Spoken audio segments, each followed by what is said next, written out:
እንግዲህ ሰላም ጤና ይስጥልኝ። እንዴት ናችሁ? ላይክ ሰብስክራይብ አድርጉ ቅመሞችዬ።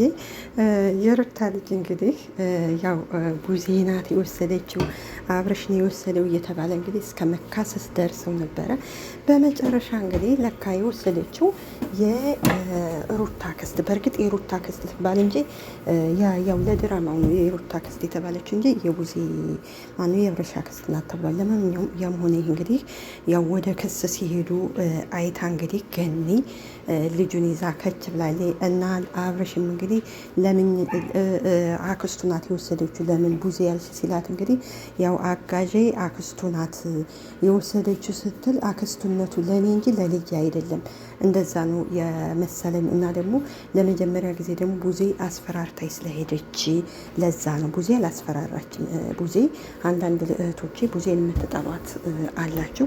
ቡዜ እያስፈራራች ሳይሆን ቡዜ ያለች እንግዲህ የራሳችሁን ህይወት ኑሩ፣ ለልጃችሁ ደግሞ ጥሩ ነገር አስተምሩ።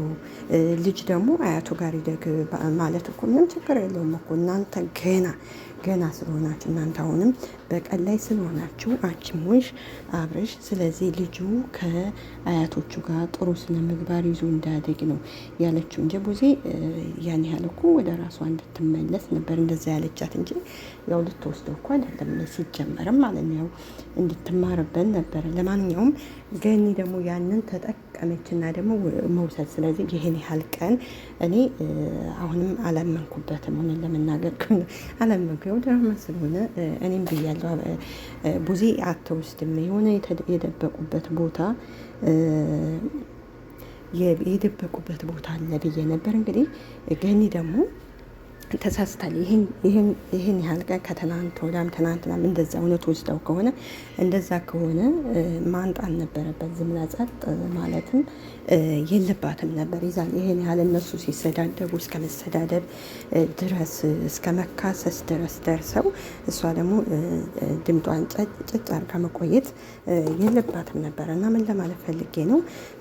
ስለዚህ እውነት ጠፍቶ ከሆነ ማለት ነው ጠፍቶ ከሆነ ግን እሺ ስንት ቀን ነው? 3 ቀን ነው ዛሬ። ስንት ቀን? 3 ቀን 4 ቀን ሄዶና አላውቅም። ግን እስከዛ ታዲያ ምን እየጠባጡት ማለት ነው? በእርግጥ አውቃለሁ ጡት ላይ ጠራ ይችላል። ያው ጤጦ ስለሆነ ወተት ስለሆነ ይጠጣል። ግን እንዴት ታዲያ ጨከነች? የኔ አባባል ሩታ ምንም ነገር እዚህ ውስጥ እጇ ከሌለበት ገኒ እንዴት ዝም አለ? እንዴት ነው አስችሏት ሲይዘው ዝም ያለችው? እንግዲህ ይህን ያለ እንግዲህ በመሀል ላይ እንግዲህ ልጁን ይዛ የሄደችበት ምክንያት የራሷ ምክንያት ሊኖሩ ይችላል። ነገር ግን ደግሞ ሁሉም እየመጣ እንግዲህ ኤፍሬምን አይታችሁታል። እንግዲህ አብርሽን አንተ ነው የወሰድከው፣ እናንተ ናችሁ ቡዜ ናችሁ የደበቃችሁት። ዴቭን መጣና አንቺና ቡዜና አንተ ነህ እያለ አብርሽን እየተቆጣ ነበረ። ቀጠለ። ትናንትም እኮ አግኝተነዋል ብለውነ ነበር። ዛሬ ደግሞ ዴቭ ምን አለ? ልጁን አግኝቸዋለሁ ከቡዜ ጋር እንደሆነ አውቅ። ማነው ዝች ከፍቅር ጋር ነው ልጁ አለን። እኛ እኮ ግራ አጋባ ማንኛችሁን እናም ትናንትና ተገኛላችሁ እና ዛሬ ዴቭን ከፍቅር ጋር መሆኑን አውቄያለሁ አለ። ሌሎች ዩቱበሮች ደግሞ የቡዜን በር ሰብረን ከቡዜ ጋር ልጁን አገኘ ነው። ተው አብርሽና ሩታ በልጃችሁ ድራማ ታሰሩበት። ተው እስቲ ቆፍጠን በሉ። ምንድን ነው ይሄን ያህል እንደዚህ በልጃችሁ ድራማ የሚሰሩበት?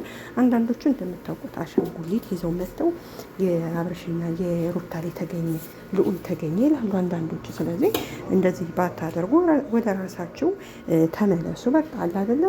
አልተሳካም፣ ተለያይታችኋል።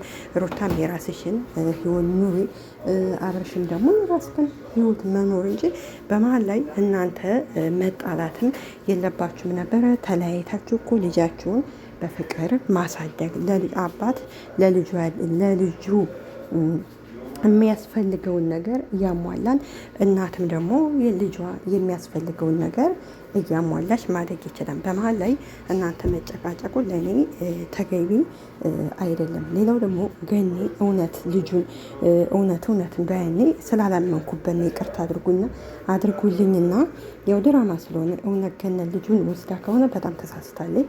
በጣም ምክንያቱም እነሱ እስከዛ ድረስ እንግዲህ ቡዜና ሩታ እንግዲህ ዱላ ቀረሽ በሉት ክርክራቸው። እዛ ኤፍሬምን አይታቸዋል። ከነ ሄርሜላ ቤት ሄዶ እንግዲህ ስንት ሲከራከር ዳኔ ከመሀላቸው ገብቶ ሲገለግላቸው እንግዲህ አይታቸዋል። ስለዚህ ሲጣሉ ወንድምና ማች እህትና ማች፣ ከዛ ላይ ሩታም ስንትጣላ ከነሱ ጋር እንዲሁም ሌሎቹ ልጁ አብረሽ ጋር ነው ያለው፣ አብረሽ ጋር መሆኑን አውቀናን፣ ቡዜ ጋር መሆኑን አውቀናን እያሉ በውሸት ለምንድን ነው እንደዚህ እኛንስ ግራ የሚያጋቡና እንዳልኳቸው ገኒ ወስደው ከሆነ ልጁን በጣም ትልቅ ስህተት ነው እየሰራችው። ልጁን መውሰድ ከፈለገ ደግሞ መጀመሪያ ሩታን አማክራ በቃ አንቺ የራስሽን ኑሮ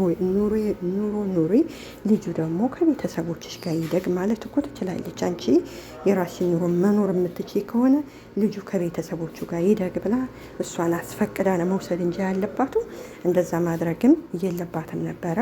እና እውነት ጠፍቶ ከሆነ መገኘቱ ደስ ይላል። ግን እንደዛ አይነት ነገር ባትሰሩ ደስ ይለናል። ላይክ ሰብስክራይብ በማድረግ አበረታቱ።